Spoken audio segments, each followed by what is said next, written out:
Bueno, buenas tardes. Me presento para los que no me conocen. Yo soy Diego González, soy responsable técnico del laboratorio Weisur. Ya estuvimos, por lo que veo, en el chat con varios de ustedes en los otros webinars. Así que, bueno, ya veo que algunos son conocidos. Les comento para los demás, para los que no me conocen. Yo hace 15 años que trabajo para el laboratorio Weisur en el área de asesoramiento técnico, tanto en Weisur Argentina como en las demás filiales.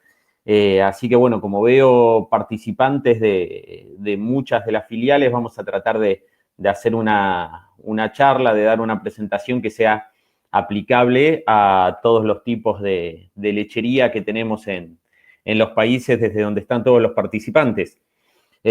Así que, bueno, les comento, esta charla es la primera que vamos a dar sobre mastitis.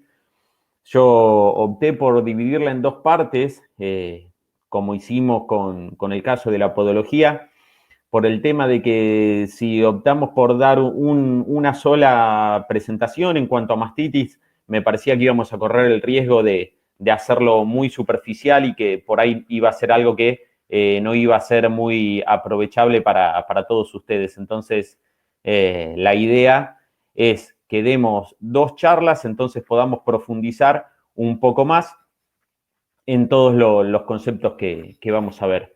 Yo ahora para dar comienzo a la charla, bueno, voy a sacar mi cámara, vamos a empezar con la presentación y los vamos a estar siguiendo. La presentación va a durar aproximadamente unos 40 minutos. La idea es no extenderse mucho más para que ustedes puedan seguir la charla y estar atentos. Así que, bueno, vamos a darle comienzo.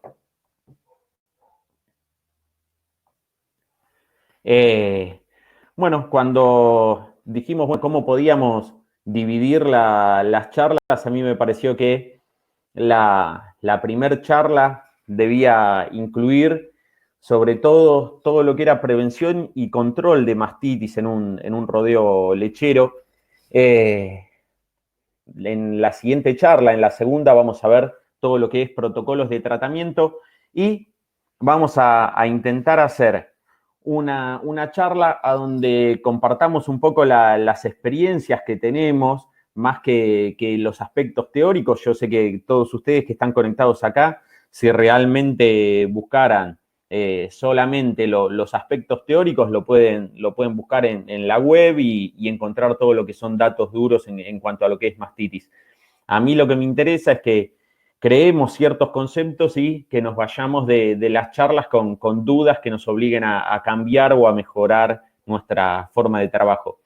En mi caso, que me dedico específicamente a lo que es calidad de leche, considero que, tal como dicen los libros desde hace mucho tiempo, la mastitis es la enfermedad, la patología más importante del ganado lechero y la que causa mayor cantidad de pérdidas. Sobre todo, ahora vamos a ver la importancia en cuanto a las pérdidas, cuál es el impacto económico que tiene la mastitis en un tambo desde varios aspectos. A mí me gusta esta diapositiva como para que uno vaya entrando en el tema y vaya pensando en cuanto a que la mastitis es multifactorial y también son múltiples las pérdidas económicas que nos causan en nuestros rodeos lecheros, en nuestras fincas, en nuestros tambos, como le digamos en cada uno de nuestros países. Además de la pérdida que nos causan en general, algo que me interesa a mí que remarquemos en esta primera diapositiva es que una de cada 3 vacas es desechada en un rodeo lechero debido a mastitis, ¿sí? Ya sea por una mastitis grave de la cual el animal no se puede recomponer, ya sea porque la desechamos porque es un animal con mastitis crónica o por una baja persistente de la reproducción. O sea, estamos hablando que el 33% de nuestros animales que se rechazan debido a mastitis, ¿sí? La verdad que es un número muy, muy importante a tener en cuenta. ¿Qué es la mastitis? No nos vamos a detener mucho porque estoy seguro que muchos de ustedes están acostumbrados a estos conceptos, ¿sí? Entonces, bueno, lo único que podemos definir es que sí es la inflamación ya sea de uno o de varios de los cuartos de la ubre y que puede estar causada por diversos factores. Y ahora vamos a ir viendo todos esos factores y qué podemos hacer para corregirlos. Ahora, yo hoy repasando algunos conceptos que uno quería grabar, leía un trabajo de la NMC a donde un mastitólogo muy importante se preguntaba a él por qué 30 años después seguimos teniendo que hablar sobre mastitis y reforzando algunos conceptos tan básicos, ¿no? Realmente decía que ya lo tenemos sobreentendido, creo que no es algo a discutir, que la mastitis causa grandes pérdidas. En este caso, por ahí, si estuviéramos como en la antigüedad dando esta charla en un auditorio, por ahí uno pediría que levanten la mano en este momento quiénes son productores, quiénes son veterinarios, quiénes son asesores.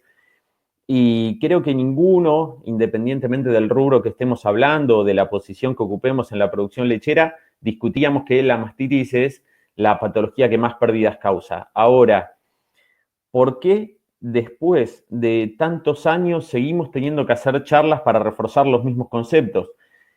A mí me parece que lo importante es no perder de vista cuáles son los números reales y lo que nosotros esperamos de nuestra producción. Y creo que ese es el por qué todavía hoy seguimos dando charlas en cuanto a lo que es mastitis. Algo que me interesa a mí por los tipos de lecherías que estamos atendiendo es que remarquemos en esta diapositiva el concepto de que una ubre sana tiene un recuento cercano a 100.000 células somáticas por mililitro, ¿sí? O sea, podemos pensar que toda vaca que esté por encima de esos recuentos tiene cierto grado de inflamación en sus cuartos.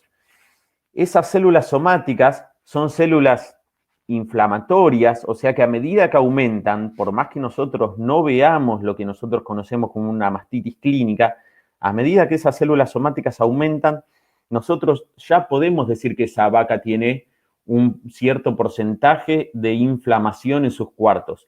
Ahora, en realidad, a nosotros, ¿para qué nos interesa saber ese número o saber que esos números están aumentando? Yo les voy a comentar, a nosotros desde la empresa nos toca atender muchas veces problemas de calidad de leche desde ambos lados. A veces desde el lado del productor, a donde el productor tiene un problema de mastitis, un problema de calidad de leche, y a veces nos toca atenderlo desde el lado de la industria. Yo les cuento una pequeña experiencia de cómo pienso que encaremos esta charla. Hace unos años en una de nuestras filiales nos llaman para participar de una capacitación a productores desde una empresa, desde una usina láctea, desde una empresa que se dedicaba a comprar leche a gran escala a muchos tambos. Nos piden que hagamos una serie de charlas para tratar de mejorar la calidad, para capacitar a los productores en cuanto a lo que era el concepto de calidad de leche y mejorar esa calidad. La primera pregunta que me surgió a mí con los directivos de esta empresa fue preguntarles qué incentivo le daban al productor para mejorar su calidad. Y lo que me respondieron desde la empresa era que ellos no pagaban por calidad y que no pensaban tampoco pagar por calidad, por lo menos en el corto y mediano plazo. Así que bueno, ahí se planteó un problema que era cómo hacer toda una serie de charlas en todos los lugares que íbamos a hacer las charlas, capacitar a los productores y convencerlos de que tenían que mejorar su calidad de leche, bajar sus recuentos celulares, bajar sus recuentos de UFC, cuando la empresa que les compraba la leche no les iba a dar ningún premio económico. Entonces, ahí surgió el hecho para mí de tratar de encarar lo que es mastitis y recuento de células somáticas desde el punto que plantea esta diapositiva. No desde las penalizaciones al productor, sino que un aumento de recuento de células somáticas equivale menos leche para vender para todos los productores, independientemente de que nos den un premio o no por esa leche. Es decir, todos sabemos que una vaca con mastitis da menos leche que una vaca sana. Por lo tanto, más allá de que nosotros pensemos o que nos querramos entrar en pensar que si nosotros vendemos una leche con unos recuentos de células somáticos bajos, esa empresa nos va a pagar un bono por calidad, lo que deberíamos pensar es que a medida que nuestros recuentos de células somáticas se elevan, lo que vamos a tener es una pérdida de la producción más allá del precio que nos paguen. Y en definitiva, en todos los países nos pagan por la cantidad de litros que nosotros vendemos, si bien tengamos bonificaciones o no, por los porcentajes de sólidos, de proteínas, de grasa. En definitiva, nosotros vendemos litros. Entonces, muchas veces nos centramos a la hora de querer mejorar o no nuestra calidad en si estamos o no dentro de las bonificaciones o dentro de lo que nos pide la empresa como calidad. Ahora, posiblemente podríamos bajar esos recuentos celulares y tener más cantidad de litros de leche en el tanque, ¿sí? Si nosotros vemos en esta diapositiva, este es realmente el impacto económico de la mastitis. Y acá estamos hablando tanto de mastitis clínica como subclínica. Y si se fijan, el mayor porcentaje de pérdida está en la disminución de la producción, ¿sí? En este caso, fíjense que ni siquiera estamos hablando, ni lo estamos poniendo en el cuadro, las pérdidas que podríamos llegar a tener por una baja en el precio, ¿sí? No estamos hablando de que si yo vendo leche por encima de 300.000 células somáticas, me van a bajar un 3% el precio por litro. No, lo que estamos viendo es que tenemos un 64% de pérdida en producción, ¿sí? Ahora, ¿de qué hablamos cuando hablamos de esta pérdida en producción?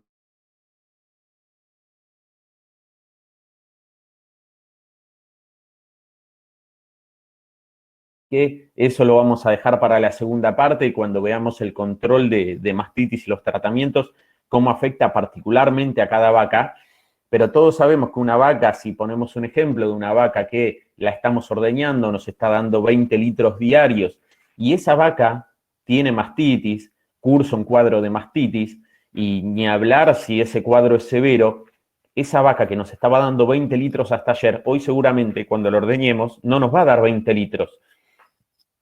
Es muy común que cuando alguien saca, a mí me pasa cuando vamos a asesorar a algunos tambos, algunas fincas lecheras, se saque la pérdida de producción de leche pensando en que hoy como la vaca la detecté, tiene un grumo y la voy a tratar, a partir de hoy empiezo a contar esa pérdida en litros de leche. Entonces, los litros de leche que yo pierdo de esa vaca hoy, porque la estoy ordeñando y esa leche la estoy tirando, esa vaca está en tratamiento.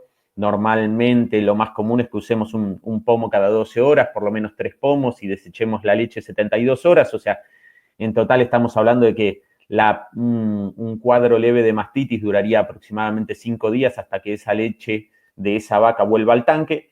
Si esa vaca estaba produciendo 20 litros, se suele tomar como que la pérdida de leche, lo que yo descarté de leche, cuando le ponemos el costo, más de un asesor o médico veterinario de los que estén participando en la charla, alguna vez habrá llenado alguna de estas planillas, a donde cuando calculamos el costo de la mastitis, ponemos el costo de descarte de leche y entonces ponemos los 5 días que tiramos la leche de esa vaca.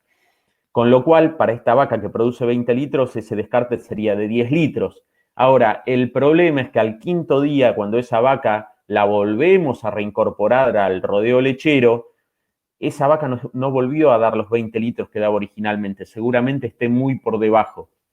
Si nosotros contamos cada día de ordeño los litros que nos están faltando en esa vaca, hasta que esa vaca se aproxime a la producción diaria que nos estaba dando antes de enfermarse, esa realmente es la pérdida total que vamos a tener, ¿sí? Para no detenernos mucho en esto, fíjense que la disminución de la producción es un 64% y el descarte de leche después del tratamiento es un 14%, ¿sí? O sea que es mucho mayor la pérdida por disminución de la producción que la pérdida por descarte de leche, algo que me suele pasar como veterinario dedicado a esto es que el productor, una consulta que nos hace es, o lo primero que nos dice, estoy tirando mucha leche. Esa frase creo que la escuché en todas las lecherías que visitamos cuando tienen un problema de mastitis, de decirnos estoy tirando mucha leche, y nunca la frase es estoy perdiendo mucha leche o estoy produciendo menos leche de la que podría producir, ¿sí?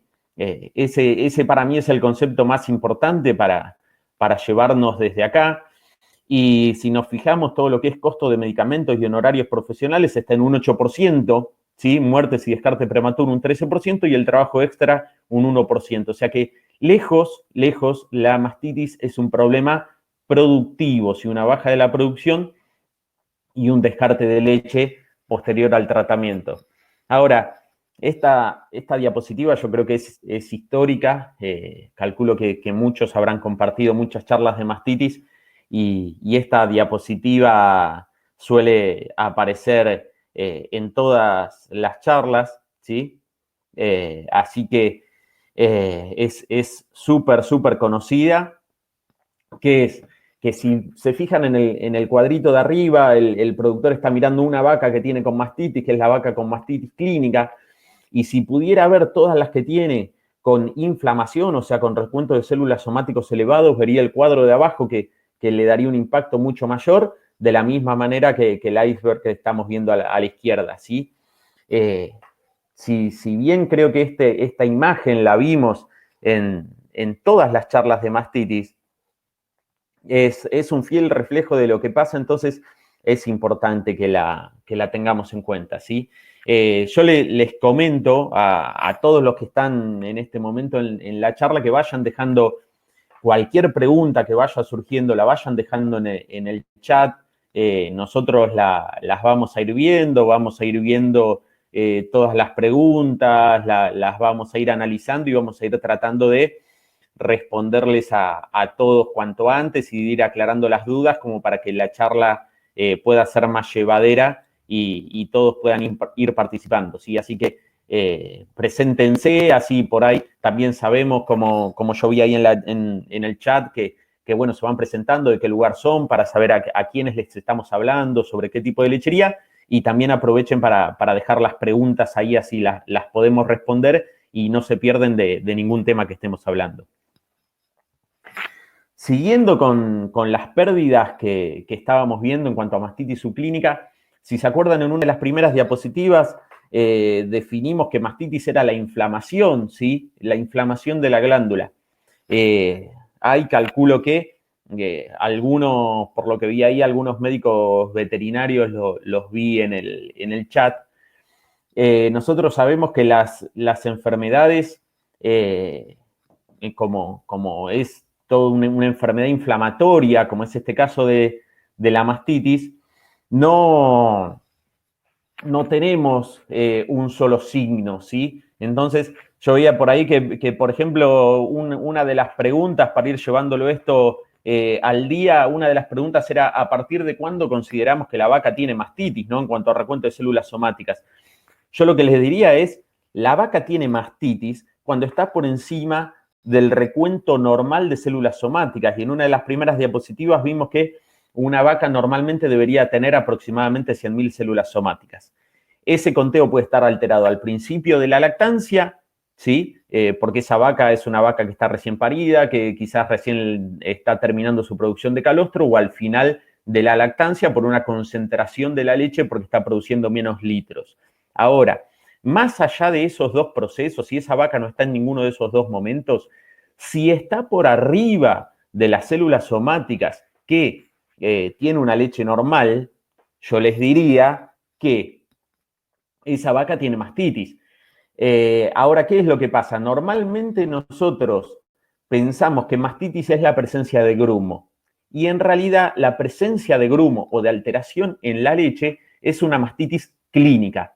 La mastitis puede ser clínica o subclínica. Entonces, mastitis clínica la vamos a considerar cuando nosotros al examen clínico la podemos ver. O sea, esa vaca tiene varios signos de la inflamación. Por eso yo les decía que he visto más de un veterinario ahí en la sala que no me van a dejar mentir. en este caso, de todos los signos de la inflamación, ¿sí? La presencia de grumos o de alteración en la leche sería el que estaría más asociado de los signos de inflamación al de pérdida de la función, ¿sí? Lo que no quiere decir que una vaca que tiene 500.000, 600.000, 700.000 células somáticas, nosotros no la podamos ver clínicamente porque no tiene una inflamación que sea fácilmente visible, no tiene pérdida de la función, no tiene calor, no tiene dolor, no tiene rubor, que sería el cambio de color en la ubre, y sin embargo tiene mastitis, ¿sí? Así que yo les diría, como para tomarlo de punto de partida, toda vaca que tiene arriba del recuento de células normal, eso es mastitis, ¿sí? Así que eso no lo negociamos, ¿sí? Toda vaca que esté por arriba de ese recuento de células normal es una vaca con mastitis. Por eso es que esta mastitis subclínica tiene una frecuencia de 20 a 50 veces mayor que la mastitis clínica, ¿sí? Y por lo tanto, como dijimos que las ubres cuando estaban inflamadas perdían capacidad de producir leche, estas mastitis subclínicas son en definitiva en muchos casos las que causan la mayor pérdida, ¿sí? Entonces tenemos que estar muy atentos no solo al número de vacas que encontramos en nuestra finca lechera, en nuestro tambo, con grumo y las separamos con mastitis, sino que tenemos que estar bien atentos a las que están con recuentos de células somáticas elevados por encima de lo que sería un recuento normal, ¿sí? Ahí vamos respondiendo por eso a algunas de las consultas que he visto que ustedes tenían. Para que se den una idea, cada uno de ustedes calculo que tendrán contacto con, si están en la charla, tendrán contacto con algún rodeo lechero, tendrán contacto con algún tambo desde alguno de los eslabones de la producción, y normalmente hablamos de recuento de células somáticas. Por debajo de 200.000 células somáticas es lo que uno esperaría tener en el rodeo, ¿sí? Y vamos a considerar que ahí no tendríamos pérdidas, o por lo menos no tendríamos una pérdida importante, ¿sí? Ahora, ya, si nos vamos de 200.000 a 500.000 células somáticas, ¿sí? Vamos a empezar a ver que vamos a tener una pérdida importante de producción, ¿sí? Entonces, ahí ya yo les diría que ya tenemos que empezar a prestar atención a ver cómo vamos a hacer para controlarla, ¿sí? Entre 200.000 y 500.000 casos, fíjense que tenemos una pérdida de la producción cercana al 10%, entonces muchas veces estamos cegados mirando el precio por litro, ¿sí? Que nos están pagando de la leche, y cuando tenemos 500.000 células somáticas de recuento en nuestro tambo, estamos perdiendo un 10% de la capacidad productiva de nuestras vacas, ¿sí? Entonces, es más importante tratar de mejorar y de bajar esos recuentos, ¿sí? Que el hecho de fijarnos tanto en el litro, en lo que nos están dando por litro. Ahora, si estamos por arriba de 500.000 células somáticas, tengamos en cuenta que ya estamos perdiendo entre un 10 y un 20% de la producción láctea, ¿sí? En realidad es de la capacidad de producir que tienen nuestras vacas. ¿Por qué? Si nosotros tenemos entre 500.000 y 1.000.000 de células somáticas, estamos perdiendo entre el 10 y el 18% de pérdida de la producción. Porque si se fijan en la columna de al lado, eso quiere decir que vamos a tener aproximadamente un 32% de nuestros cuartos infectados, ¿sí? Un 32% de los cuartos con recuentos de células altas. Esos cuartos que están con recuentos de células altas están inflamados y por lo tanto están produciendo menos, ¿sí? De lo que podrían producir si estuvieran sanos. Ahora, ¿por qué nosotros tenemos que tener en cuenta esto cuando vendemos nuestra leche? Porque esto es lo que pasa con los componentes de la leche que nosotros vendemos a medida que avanza el recuento de células somáticas. Si ustedes se fijan, ahí en los dos ejes, uno está expresado en porcentajes y el otro está expresado en miles de células somáticas, ¿sí? A medida que avanzan la cantidad de células somáticas, a medida que eso va aumentando, vamos perdiendo cantidad y porcentaje de lactosa, de grasa y de caseína. Muchas veces lo que pasa es que vemos más afectado la lactosa y la grasa que el porcentaje de proteínas, porque en realidad lo que cambia en cuanto a las proteínas muchas veces es el perfil de las proteínas. Como suben algunas proteínas de lo que son proteínas de la sangre, eso nos encubre o nos enmascara un poco el hecho de la baja de la proteína, ¿sí? Pero la caseína baja muchísimo a medida que nosotros vamos aumentando el recuento de células somáticas, ¿sí? Así que lo más importante sería que nosotros, en base a esos recuentos que vemos, lleguemos a esta pregunta. ¿Tenemos un problema o no tenemos un problema? ¿Sí? Yo creo que lo primero es saber si tenemos o no un problema. Si estamos bien, bueno, podríamos decir, bueno, vamos a seguir adelante. Ahora, el tema es, si tenemos un problema, reconocerlo, reconocer el origen del problema, ¿sí? Y lo segundo sería establecer un plan de acción, ¿sí? Ahora, yo veía en alguna de las preguntas que hacían en la sala, ¿sí? ¿Cuál era, por ejemplo, nuestra opinión sobre el cultivo bacteriológico de la leche? Bueno, acá estamos. Nosotros, si reconocemos un problema, lo que deberíamos hacer, si reconocemos ese problema, es tratar de identificarlo. Una forma de identificarlo es el cultivo de leche de tanque. Si nosotros cultivamos la leche de tanque, podríamos llegar a la conclusión de cuál es la bacteria que nos está afectando. Esa pregunta en cuanto al cultivo de leche, al cultivo de bacteriológico, yo lo que les pido acá a Jaime que nos espere, que es exactamente la última diapositiva de la charla, así que la respuesta la va a tener justo en la última diapositiva, así que no se va a poder ir antes. Pero lo que tenemos que hacer es, una vez que reconocemos ese problema, es establecer un plan de acción para controlarlo, ¿sí? Ahora, ¿cuáles podrían ser esos problemas? ¿Qué tenemos? Una alta incidencia de casos clínicos, más del 3 al 5%. Yo a veces pongo números acá que no es que han quedado en desuso, sino que hoy en día tenemos muchas formas de producción distintas, ¿sí? Yo les diría que esos números de 3 al 5%, cuando yo empecé a trabajar en lo que es calidad de leche, normalmente se decía, bueno, yo quiero tener una incidencia de menos del 3% en los rodeos que están a pasto. Y una gente tomaba hasta el 5% como una tasa, una incidencia normal de mastitis cuando tenía las vacas encerradas. Ahora yo lo que pienso realmente, para mí se fueron modificando estos números a medida que uno va conociendo las distintas realidades, ¿sí? Y va viendo que no solo nos afecta la cantidad de vacas que nosotros tenemos con problemas, sino, por ejemplo, la pregunta que está abajo. Quizás podemos no tener una alta incidencia, pero tenemos un bajo porcentaje de curación.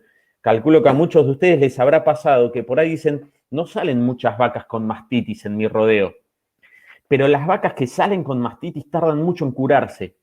Entonces, a la larga, ese rodeo se les va haciendo muy, muy grande, ese rodeo de animales enfermos, ¿sí? Entonces, por eso es que hay que reconocer realmente cuál es el problema. Y no hay forma de que en una charla de mastitis no caigamos en cuál es un plan de control, ¿sí? Cuál es el plan de acción que nosotros podemos ofrecer para prevenir la aparición de mastitis y para controlarla en el caso de que haya aparecido.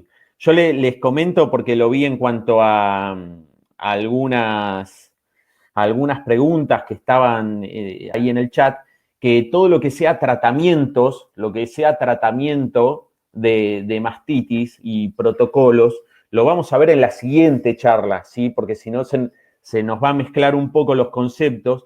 Y la idea de esta charla es, de acá nos vamos a llevar una idea de cuál es el impacto económico que tiene la mastitis en nuestro rodeo y cómo prevenirla. En el caso de que no la hayamos podido prevenir y que tengamos animales enfermos, eso es lo que vamos a ver en la próxima charla, ¿sí? ¿Qué hacemos si lo que estamos viendo en esta charla falló y los animales se enferman? Bueno, la solución la vamos a ver en la otra charla, ¿sí? Ahora, este plan de control de mastitis es un plan, el famoso plan de los 5 puntos que se instauró hace muchísimos años y el cual se fue modificando y se le fueron agregando puntos. Hace unos días yo estaba viendo una charla sobre mastitis de un colega y no hay forma de que no caigamos todos en algún momento en repasar el plan de los famosos 5 puntos del control de mastitis, que, bueno, se modificó y se le agregaron algunos puntos, ¿sí? Un concepto que a mí me interesa que nos llevemos siempre en cuanto a la ordeñe, como si se acordaban, el primer punto decía que había que tener buena higiene y preparación de la ubre y ordeñar pezones limpios y secos.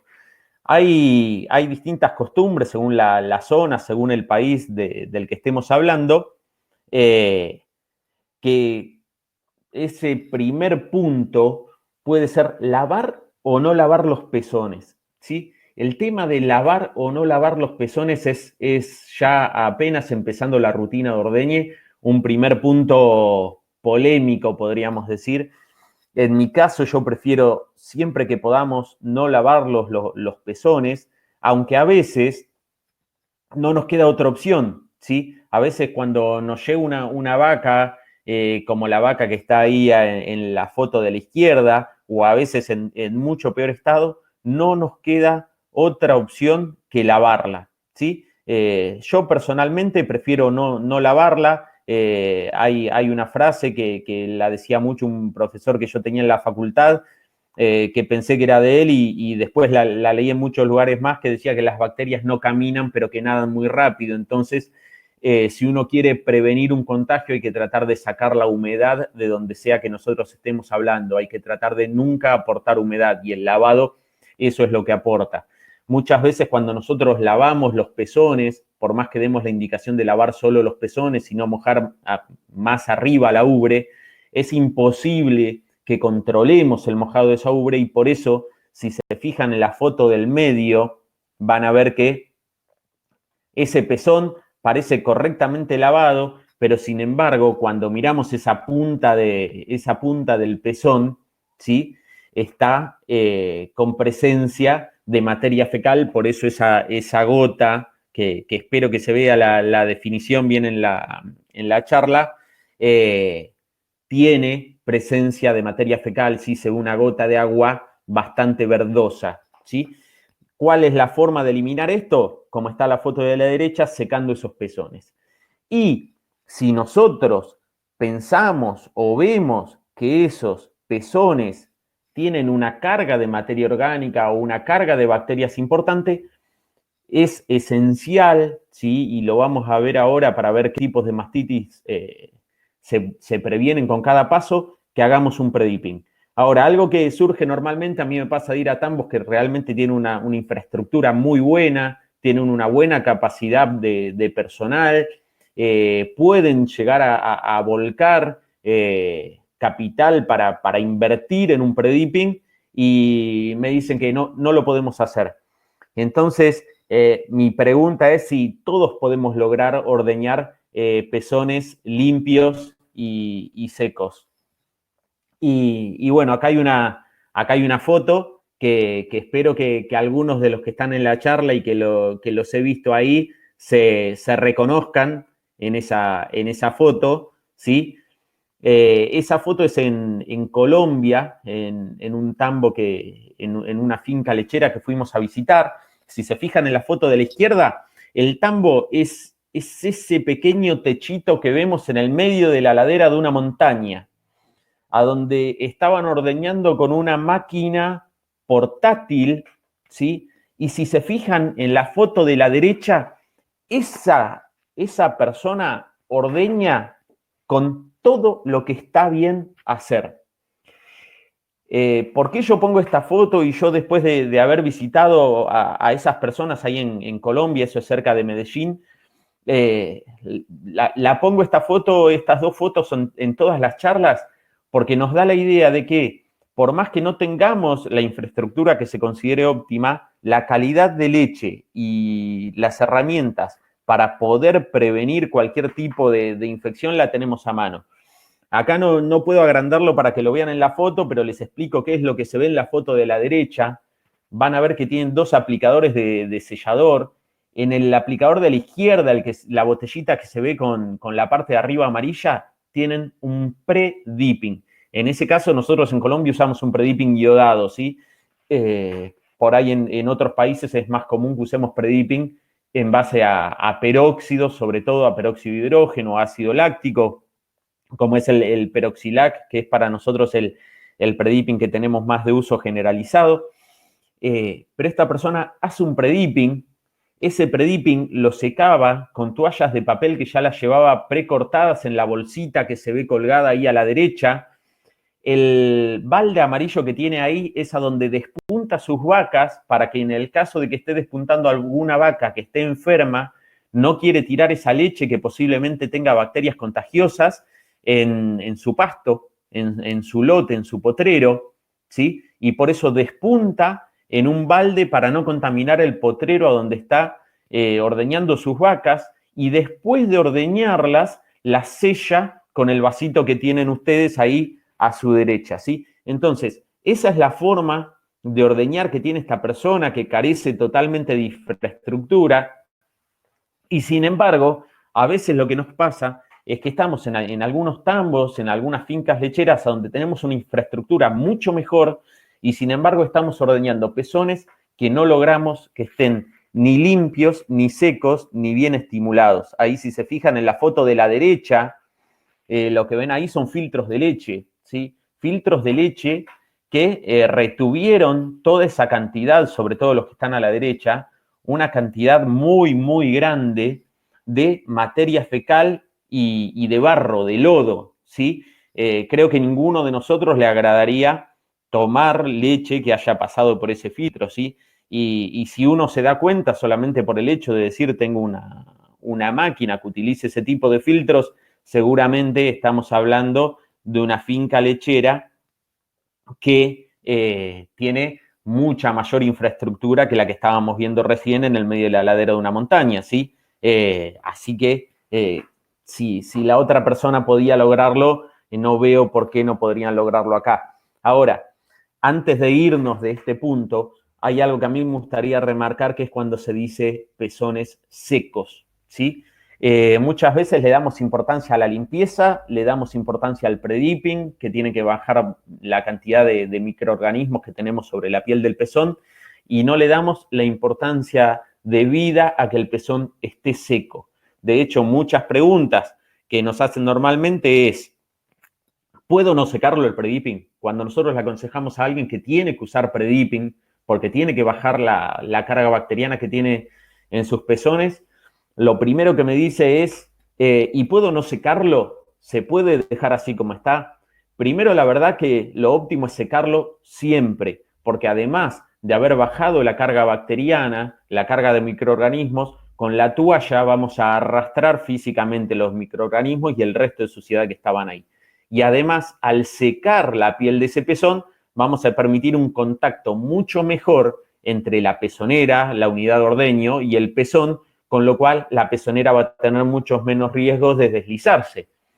Y eso se conecta con lo que vamos a ver en esta diapositiva. Los equipos de ordeñe deben estar controlados y chequeados, y tenemos que saber que están andando bien, ¿sí? Tenemos que tener nuestros pulsadores funcionando en forma correcta para que tengamos las fases de ordeño y masaje en forma correcta y podamos ordeñar eficientemente a nuestros animales. Pero también tenemos que estar seguros de qué vacío, de qué presión de vacío contamos, para estar tranquilos de que ordeñamos lo suficiente a nuestros animales, pero que no dañamos la punta del pezón, que es la primer barrera y la más importante para que las bacterias no entren, ¿sí?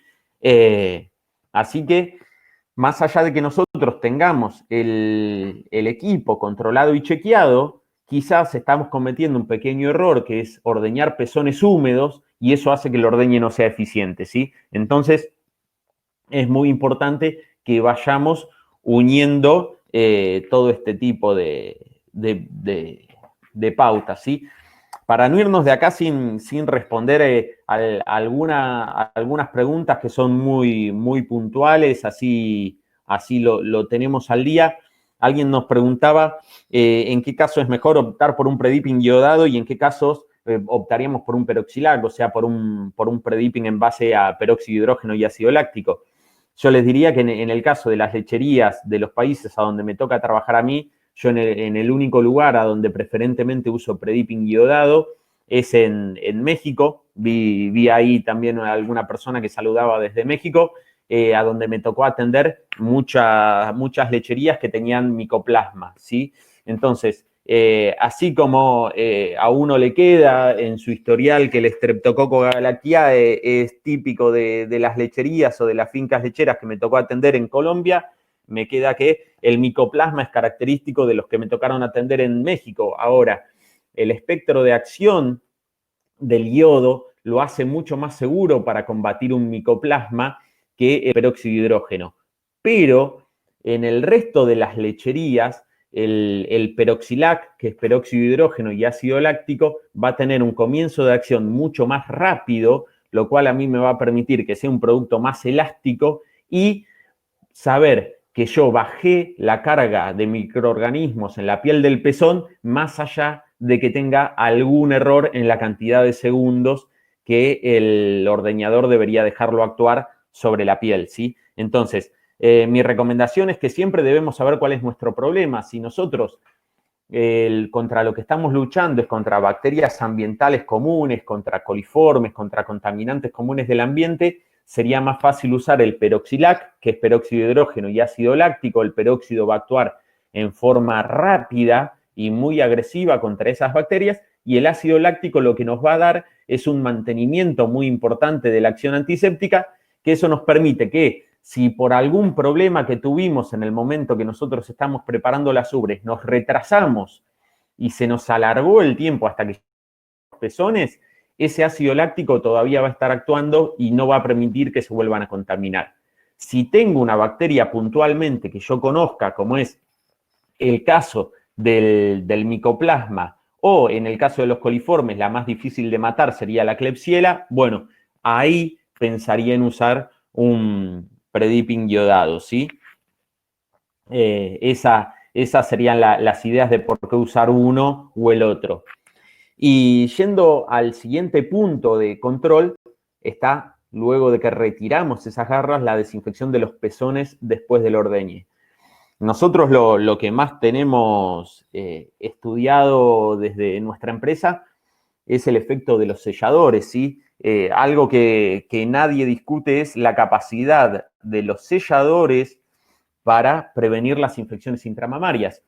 En un principio, y hablando de cómo se consideraba la mastitis hace años, se consideraba que el sellador tenía influencia para prevenir la aparición de mastitis contagiosas, ¿sí? Y no se le daba tanta importancia como prevención de las mastitis ambientales, ¿sí? Ahora, hoy en día uno tiene en nuestra cartilla de selladores que nos pueden ayudar a combatir los dos tipos de mastitis, ¿sí? Ahora, los vamos a ver vamos a ver en la próxima diapositiva el porqué de cada uno, pero algo que es importante acá, que siempre se suele preguntar, es si tengo que sellar y hasta qué altura tengo que sellar los pezones. Y es muy importante que el sellador, ¿sí? El post-dipping, el producto para luego del ordeñe, selle y recubra todo el pezón hasta su base. En algunos lugares por costumbre se sella solamente la punta del pezón, ¿sí? Y si ustedes se fijan ahí en la imagen que tienen a la izquierda, a mí lo que me interesa es a ese pezón lo pintamos de marrón, ¿sí? Como si fuera el efecto del sellador, del post-dipping, para graficarles a ustedes que toda la porción del pezón que estuvo dentro de la pezonera dentro de la unidad de ordeño, la tenemos que desinfectar con el sellador. ¿Por qué? Por varias razones.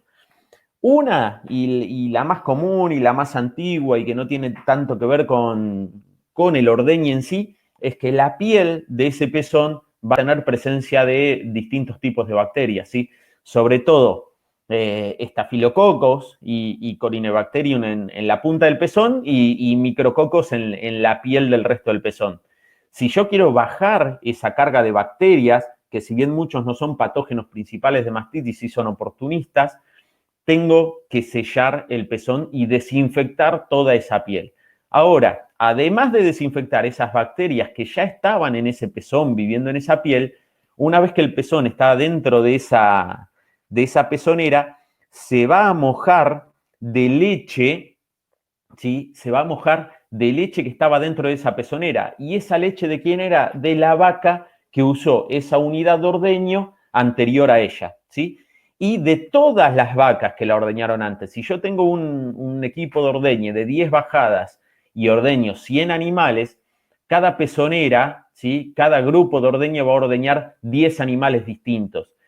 Cuando yo ordeño el animal número 10 con esa garra, adentro de esa pezonera tengo una contaminación de leche de los 9 animales que pasaron anteriormente por ahí. O sea que mi vaca número 10 va a estar contagiada con todos los tipos, o mejor dicho, sembrada en la piel del pezón por todos los tipos de bacterias que las 9 vacas que usaron antes que ella esa garra tenían en sus ubres, ¿sí? Entonces, cuando yo retiro la unidad de ordeño, lo que quiero es asegurarme que toda la superficie de ese pezón que tuvo contacto con esa leche esté desinfectada. Ahora, para alguien que nos pedía que aclaremos cuáles eran los distintos tipos de selladores que había post-dipping, yo le diría que, en principio, para definirlos a grandes rasgos, yo lo definiría como hay selladores, lo que uno lo llama selladores convencionales, que son los selladores que nosotros vamos a hablar como selladores que vamos a usar todos los días, ¿sí? En nuestro caso, seguimos viendo que el principio activo que más seguridad nos da a la hora de sellar los pezones luego del ordeño es el yodo. Y dentro del yodo nosotros trabajamos con iodopovidona porque estamos hablando de que es un principio activo que nos va a dar más duración, menos agresión hacia los pezones, tiene capacidad de formar film y va a tener muchísima más acción a lo largo del tiempo cuando ese animal sale de la sala de ordeño y se va al campo, ¿sí? Entonces, hoy en día, la mayor cantidad de sellador que nosotros estamos recomendando es en base a yodo. Ahora, hay otros selladores no iodados que tienen distintos principios activos, como puede ser la clorhexidina, el ácido láctico y el dióxido de cloro, ¿sí? Son distintos principios activos, pero es muy difícil para ellos alcanzar el espectro de acción que tiene el yodo. Y además de diferenciar en este caso a los selladores por el principio de activo, como nosotros los podríamos dividir fácilmente en los que son iodados y no iodados, ¿sí? Yo calculo que todos los que conocen nuestra marca y todos los que conocen a Weisur seguramente conocen los selladores iodados de Weisur y la capacidad de función que tienen, ¿sí? Saben que además de tener selladores iodados para todos los días, uno hace selladores iodados para ciertas condiciones especiales. Entonces, podemos hablar de que teníamos esos selladores iodados convencionales para el uso diario y vamos a tener selladores especiales como son, por ejemplo, los del tipo barrera. Los selladores del tipo barrera lo que van a hacer es aislar el pezón del medio ambiente. No solo van a matar las bacterias que están en la superficie del pezón, sino que a la hora de secarse, van a dejar una película que va a aislar el pezón del medio ambiente, ¿sí? Entonces, bueno, eso a nosotros nos va a ayudar muchísimo a prevenir todo tipo de mastitis, ¿sí? Entonces, tenemos selladores convencionales y de barrera, iodados y no iodados, ¿sí? Ahora, para repasar antes de irnos ya a lo que es los casos clínicos, para alguien que nos pedía que repasemos el orden de lo que es una rutina ordeñe, en mi caso yo prefiero no lavar, pero si tuviera que lavar sería el primer paso de la rutina de ordeñe, ¿sí? Después del lavado, ¿sí? Yo recomiendo después del lavado, y es importantísimo que nos quede ese concepto después del lavado y no durante el lavado. Después del lavado, el despunte, ¿sí? En lo posible, si podemos evitar el lavado, empezaríamos con el despunte, luego el pre-dipping, ¿sí? Después del pre-dipping, el secado, el ordeñe y el sellado.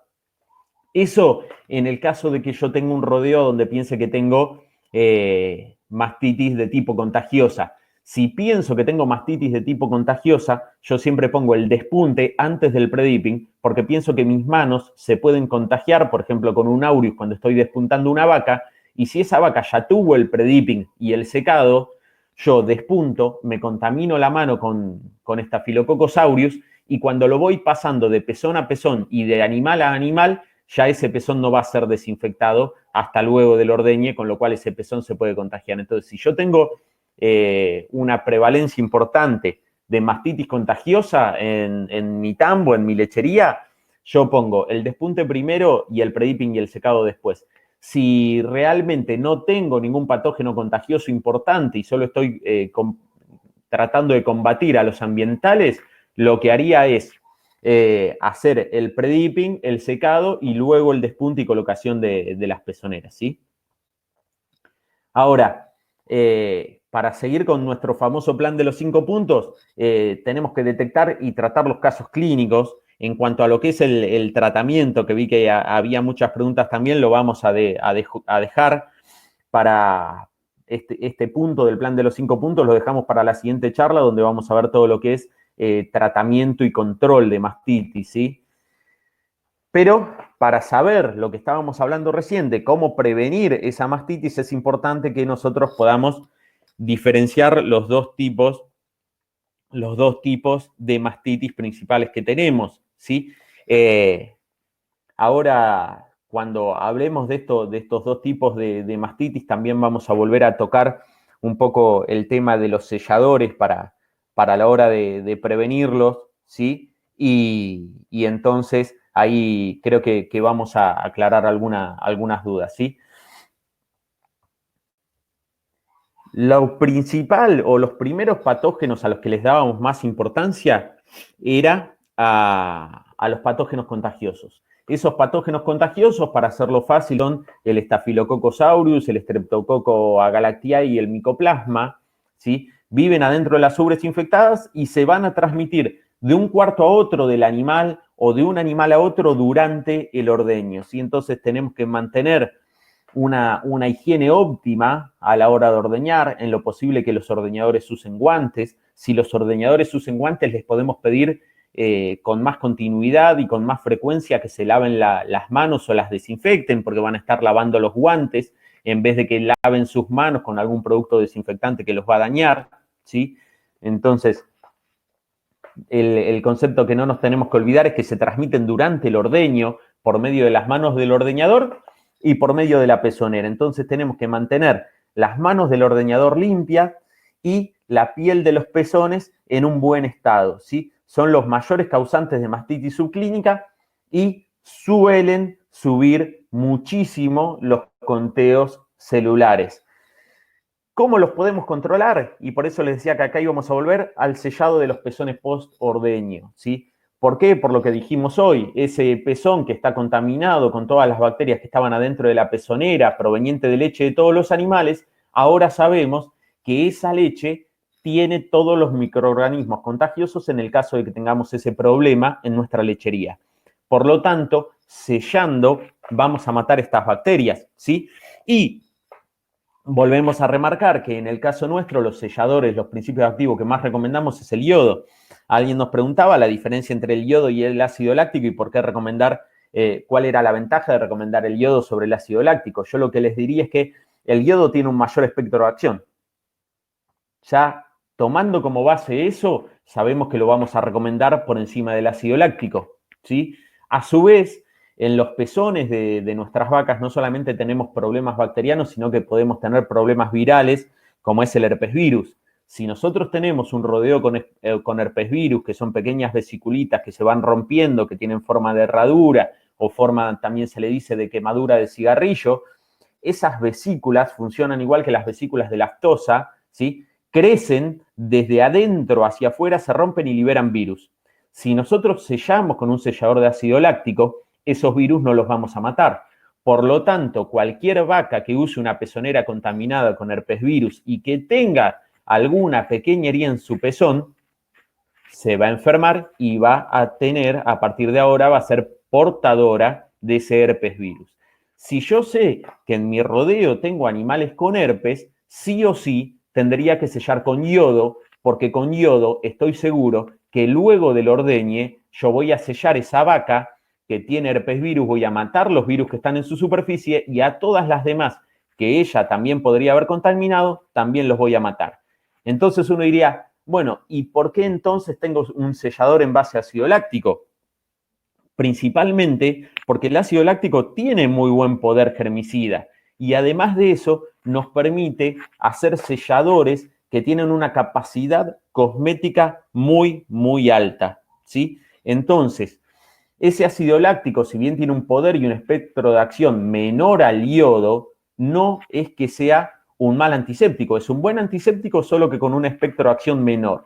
Y por su forma de funcionamiento nos permite a nosotros crear selladores que tienen una capacidad cosmética, una capacidad humectante mayor, y entonces son selladores que nosotros vamos a usar cuando los pezones de nuestros animales necesitan que los humectemos o que mejoremos su condición, ¿sí? Ahora, como siguientes medidas de control, estas las vamos a repasar más en la siguiente charla, tenemos el orden de ordeño, ya lo vamos a ver cuando veamos cómo controlar una mastitis por Staphylococcus aureus o por Streptococcus agalactiae o por micoplasma. Desecho de vacas infectadas, principal para aureus y para micoplasma, ya vamos a ver los planes, ¿sí? El mantenimiento apropiado de la máquina de ordeño, la prevención de los resbalones de pezoneras, eso era lo que habíamos hablado hoy. Cuando nosotros trabajemos sobre pezones secos, las pezoneras van a tener menos tendencia a resbalarse, ¿sí? Por lo tanto, van a entrar menos cantidad de aire, vamos a tener un ordeño mucho más eficiente y vamos a tener menos riesgo de que los animales se enfermen. El tratamiento de las vacas clínicas y de las vacas secas. Como microorganismos ambientales tenemos dos principalmente, les diría, los coliformes y los estreptococos. Dentro de los coliformes, Escherichia coli, dentro de los estreptococos, el Streptococcus aureus. Ya el nombre nos dice que viven en el ambiente de las vacas y que pasan del ambiente al pezón principalmente en el ordeño, ¿sí? Suelen producir mastitis clínica bastante frecuente, sobre todo los coliformes. El Streptococcus aureus a veces puede dar mastitis en donde aumenten las células somáticas y no lo lleguemos a ver como mastitis clínica, ¿sí? Pero son muy frecuentes cuando tenemos problemas en el ambiente, ¿sí? O durante la época del secado. Nos producen pérdidas bastante importantes en cuanto a lo que es la producción lechera y la manera de controlarlo es mejorar las condiciones ambientales, mejorar nuestra rutina de ordeño y nuestro predipping para poder ordeñar pezones limpios y secos, ¿sí? El presellado, como ven ahí, el presellado de los pezones, y algo que cada vez se está comprobando más el efecto que tiene es el hecho de sellar con selladores del tipo barrera, ¿sí? Selladores, como les decía yo, selladores, por ejemplo, iodados, que tienen un agregado de un principio activo, que lo que va a hacer es que nos forme una capa de film que va a aislar ese pezón del medio ambiente, ¿sí? Eso, la verdad, cada vez se ha comprobado más y uno lo comprueba en la experiencia práctica que cuando durante las épocas de humedad, en las épocas de calor excesivo, en las épocas a donde tenemos a nuestros animales encerrados, la utilización de un sellador barrera y la inclusión de un predipping y secado dentro de nuestra rutina de ordeño baja y controla esos picos que solemos tener de mastitis ambientales, ¿sí? ¿Cuándo se producen las mastitis ambientales? cuando nosotros vemos estos cuadros en nuestros rodeos lecheros, ¿sí? Si se fijan ahí, las dos fotos de arriba, creo que no cabe ninguna duda de que el ambiente ahí no está controlado, ¿sí? Ahí el ambiente no está controlado para nada, hay un exceso de humedad, el piso está roto, ese piso, en el caso de que llueva, va a guardar mucha más cantidad de humedad, va a ser difícil de secar y a su vez es un tipo de piso que si lo viera Enrique Pofcher, el podólogo que dio con nosotros las charlas anteriores de podología, sabría que en esas fincas, en esos tambos va a tener muchísimo trabajo, ¿sí?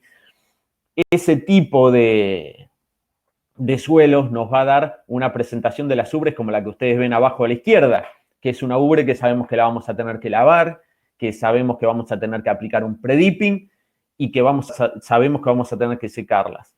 Y lo óptimo que todos querríamos tener, supuestamente, es lo que ustedes ven ahí en esa foto abajo a la derecha.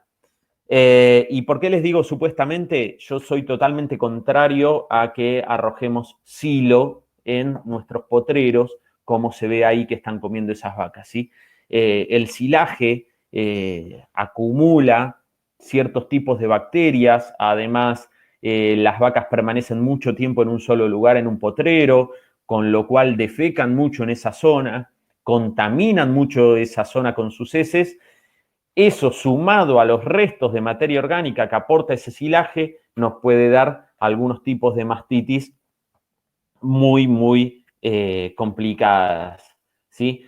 Entonces, un tema antes de irnos de ahí es saber que todo tipo de ambiente va a tener que tomarse algunas medidas de control, ¿sí? Para no irnos de este tema que ya vamos adelantando mucho y ya nos queda poquito de la charla, vamos a contestarle ahí que nos preguntaban si utilizaría un sellador, o sea, un sellador, un post-dipping, un post-ordeño en base a peróxido de hidrógeno. La verdad que yo no lo usaría porque, digamos, pierde una batalla terriblemente contra un iodado, en cuanto yo sé que yo pongo un iodado con 5.000 partes por millón de yodo, como usamos nosotros, o un sellador con 10.000 partes por millón de iodopovidona, y sé que esa iodopovidona va a tener muchísimas horas de acción sobre ese pezón, ¿sí? Esa iodopovidona tiene si yo pongo un sellador de 10.000 partes por millón, yo tengo 10.000 partes por millón de yodo disponible y 6 a 12 partes por millón de yodo libre. Ese yodo libre se va a combinar con la materia orgánica, con los microorganismos, los va a ir matando y va a ir liberando el yodo que yo tengo de reserva de esas 10.000 partes por millón con las cuales yo arranqué en mi sellador, en este caso con el Max 10.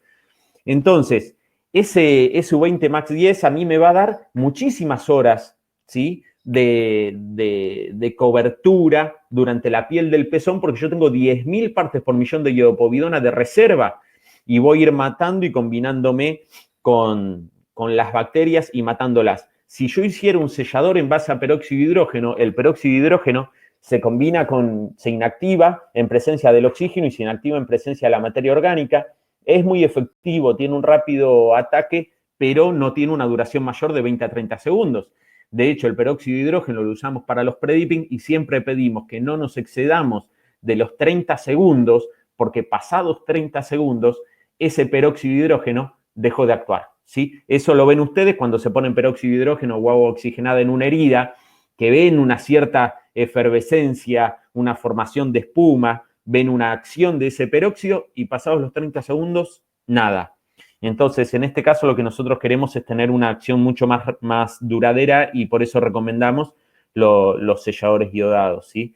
Ahora, algo que nosotros hacemos un especial enfoque para lo que es la prevención de mastitis es en el tratamiento al secado de todos los cuartos, ¿sí?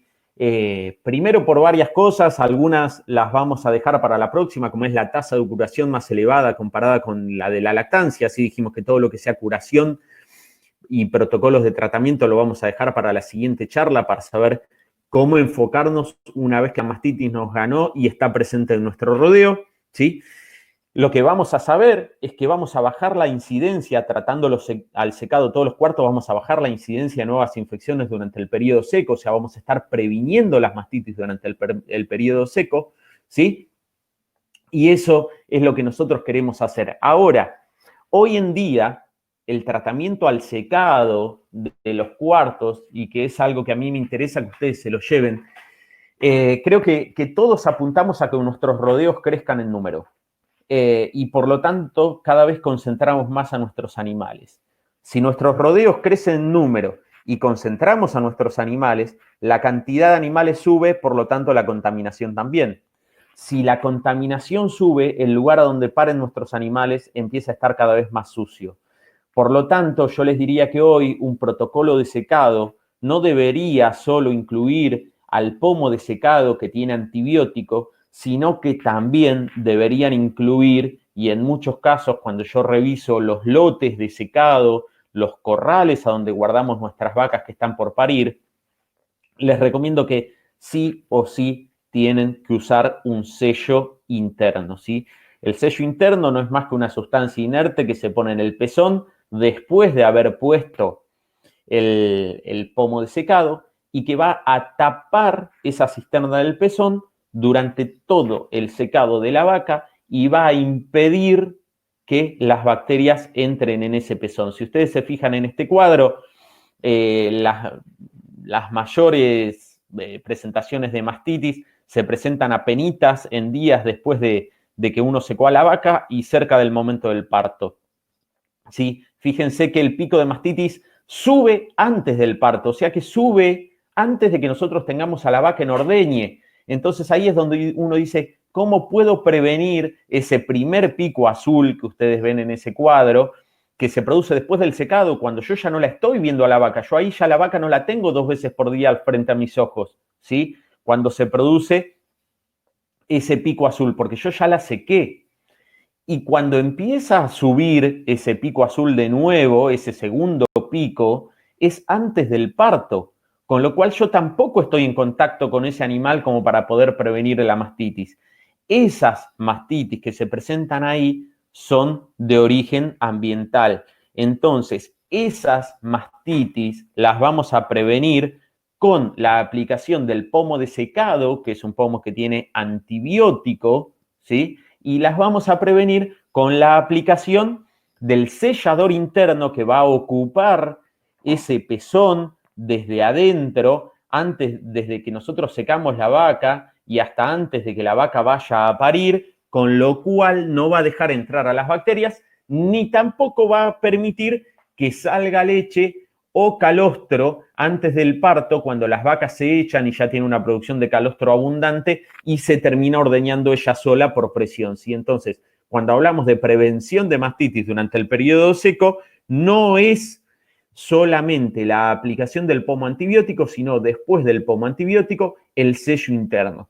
Los sellos internos están formados principalmente por subnitrato de bismuto, que es una sustancia inerte. Para que se hagan una idea, si ustedes se hacen una idea, a la vista les va a aparecer una pasta dental, ¿sí? Una pasta de higiene de dientes, ¿sí? Bueno, algo parecido a eso es lo que ustedes van a estar poniendo cuando están aplicando ese sello interno en cuanto a consistencia. En cuanto a composición, es subnitrato de bismuto. Es inerte y no va a causar ningún problema, ¿sí? Ahora, la eliminación de los casos crónicos lo vamos a ver en la siguiente charla y por qué. ¿Y qué podemos hacer nosotros para controlarlo? Yo les diría que como prevención de un problema, para irnos llevando una conclusión de esta charla, como prevención de un problema, lo que tenemos que saber es, tenemos que poder detectar las vacas que tienen un alto recuento, registrar los casos para saber si tenemos una bacteria e identificar las bacterias responsables. Hasta ahí es hasta donde nosotros vamos a llegar con esta charla en cuanto a lo que es un tratamiento de mastitis. Identificar cuál es nuestro problema, detectar cuáles son las vacas con altos recuentos, registrar los casos y tenemos que identificar cuál es el patógeno que nos la causa. Por lo tanto, para llevarnos como conclusión de lo que es la calidad de leche que estamos buscando, El rodeo debería estar aproximadamente en 200.000 células somáticas, como para que eso incluya las vacas sanas, que están cerca de 100.000 células, y las vacas que están por arriba de 200.000 hasta 400.000, que nos están dando una alerta de que hay un problema.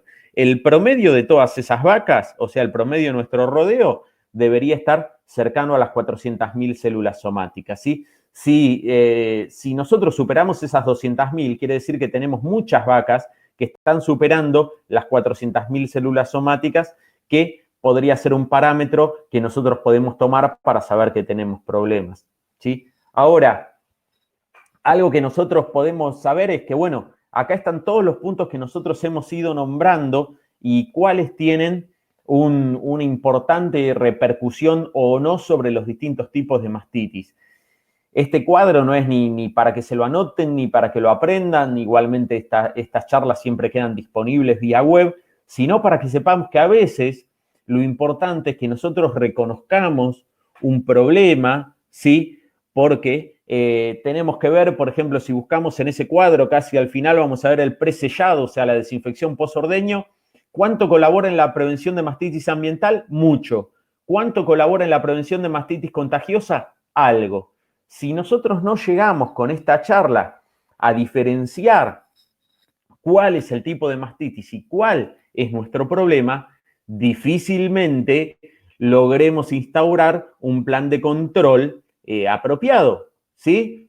Porque si no sabemos cuál es el tipo de mastitis, fíjense que hay muy poca coincidencia de puntos que colaboren mucho en la prevención de ambos tipos de mastitis. Entonces, nosotros tenemos que saber cuál es el patógeno que nos está causando problemas para saber cuál es el tipo de plan y cuáles son las medidas que nosotros tenemos que tomar, ¿sí?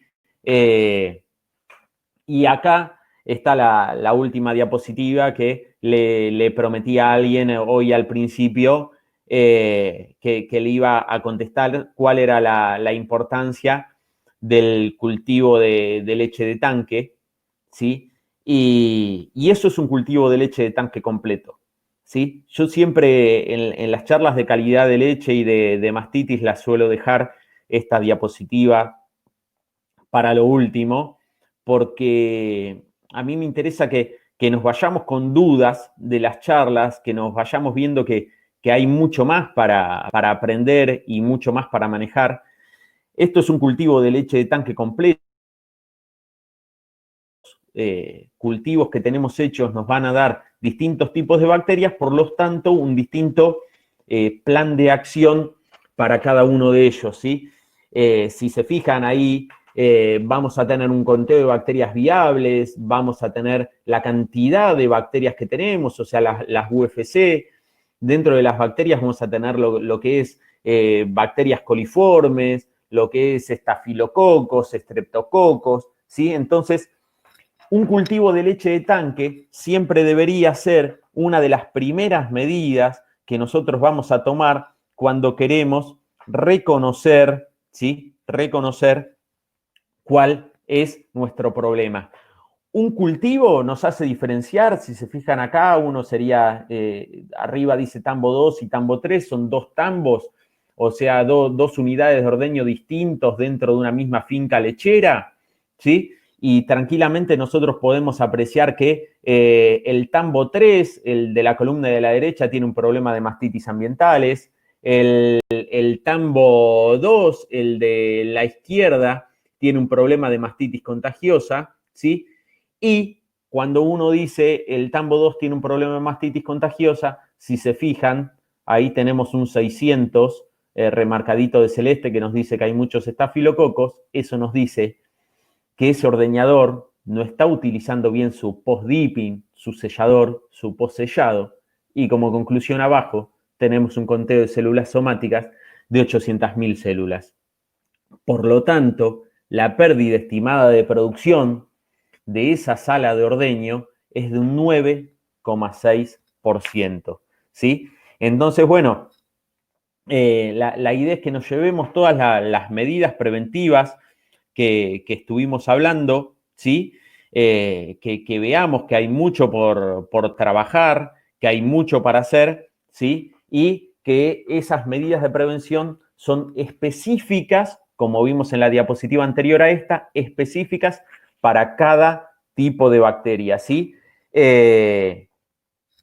Ahora, la verdad yo los quiero, vamos a sacar la charla, vamos a poner la cámara. Primero que nada, les quiero agradecer por haber estado en la charla. Ya nos pasamos unos minutitos de lo que estaba estimado que dure, pero espero que hayamos respondido en cuanto a cuál es lo que me interesaría que se lleven es cuál fue el impacto del económico de la mastitis y cómo lo podemos encarar como productores, no solamente por el pago o no de un bono, sino por las pérdidas de producción que estamos teniendo y por lo que eso afecta a la salud de nuestras vacas. Que sepamos que tenemos muchísimas medidas de control y de prevención a las cuales les tenemos que prestar atención, ¿sí?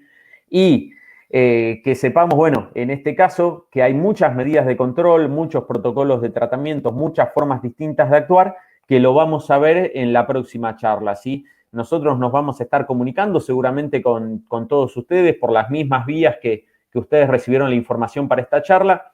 Nos vamos a estar comunicando para el cuarto webinar, que va a ser la parte 2 de mastitis, a donde vamos a ver todo lo que es protocolos de tratamiento y las formas y medidas de control para los distintos tipos de mastitis que establecimos hoy, ¿sí? Así que bueno, los esperamos para la próxima charla de mastitis. Justamente todas las preguntas que no les respondimos hoy de tratamientos y control es porque queremos dejarlos comprometidos para que estén en la siguiente charla, pero quédense tranquilos que todas esas preguntas se van a resolver. Y bueno, esperamos que tengan contacto. Preguntas que tengan, las pueden dejar ahora en el chat. Nosotros nos vamos a estar comunicando con ustedes y las vamos a tener en cuenta para el próximo webinar, ¿sí? Así que bueno, les agradezco, sobre todo por el tiempo, por haberse quedado, ya que nos excedimos un poquito del tiempo que estaba previsto, y los vemos en la próxima charla. Muchas gracias.